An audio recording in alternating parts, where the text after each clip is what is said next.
السلام عليكم اعزائي المتابعين، اهلا ومرحبا بكم بحلقه جديده في قناه شو تايم. اليوم عندنا حلقه توقعات كاس العالم، يعني اليوم راح نعطيكم البطل. اليوم محمد راح يكون الضيف واني المقدم. ان شاء الله راح ينتشر جزء ثاني من هاي الحلقه، يصير بالعكس الادوار، محمد صار انا الضيف واتوقع اليوم بس في هاي الحلقه محمد راح يتوقع.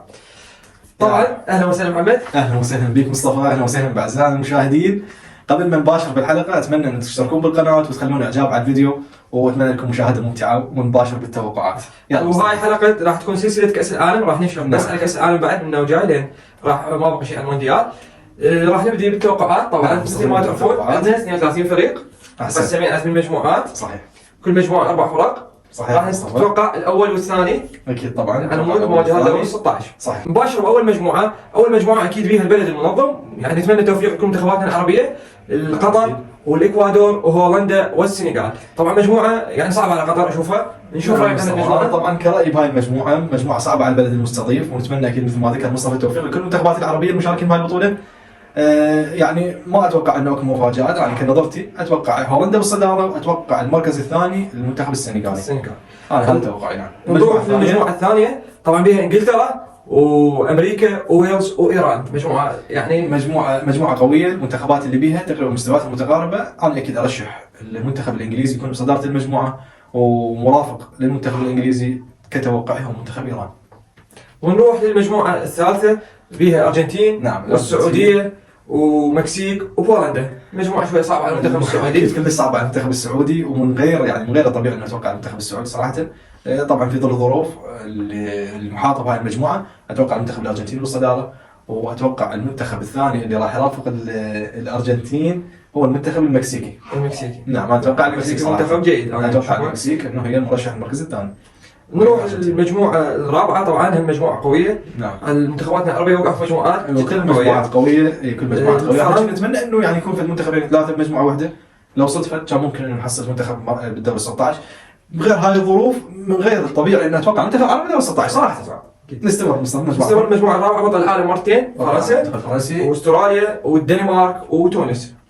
طبعا منتخب فرنسا اكيد هو المرشح الاول، المرشح للبطوله منتخب فرنسا. واتوقع المنتخب الدنماركي منتخب قدم يعني جاي يقدم كره قدم جميله من خلال دوري الامم الاوروبيه، من خلال التصفيات. اتوقع المنتخب الدنماركي يلتحق فرنسا.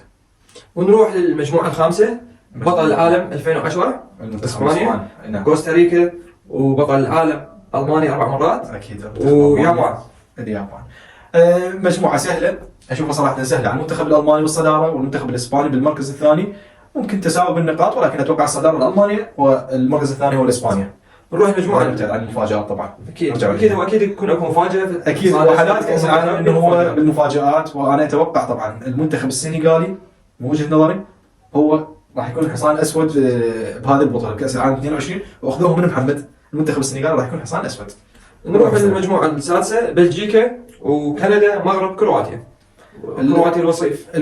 كرواتيا منتخب جيد، وصيف 2018، وصيف اخر نسخه من كاس العالم. راح يكون هو بالصداره، وراح يكون المنتخب البلجيكي المركز الثاني. ممكن هذا التوقع، يعني هواي ناس ما توقعوا، لكن انا هذا التوقع خاص بي واراهن عليه هذا التوقع.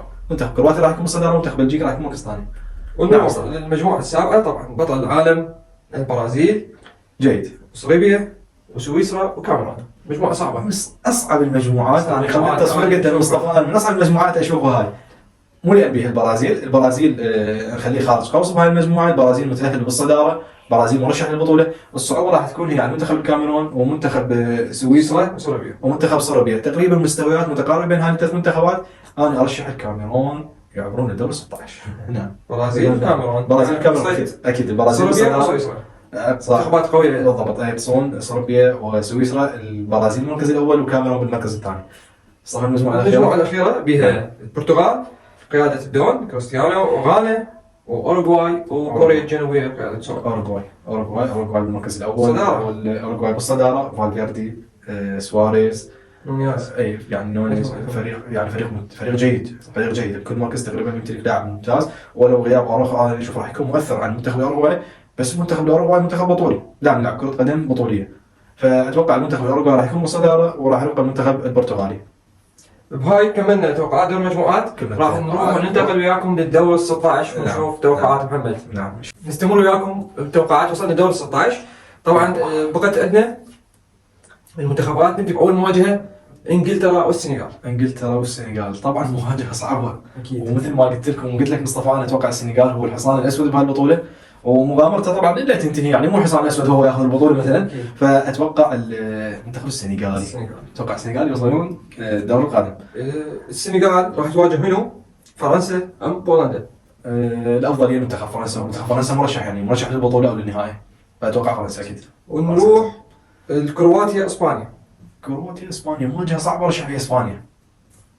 اسبانيا. مواجهات صعبه مصطفى، فعلا مواجهات صعبه، يعني كتوقعات كامكانيات منتخبات عالميه، يعني صعبه فعلا صعبه، توقع صعب فيها، فرشح اسبانيا بهاي نروح المباراه. الاوروغواي كاميرون. الاوروغواي، الاوروغواي الافضليه على الكاميرون. نروح هولندا وايران. هولندا اكيد اكيد هولندا طبعا. ارجنتين دنمارك. ارجنتين المانيا هي الافضليه. المانيا وبلجيكا. اوه المانيا وبلجيكا.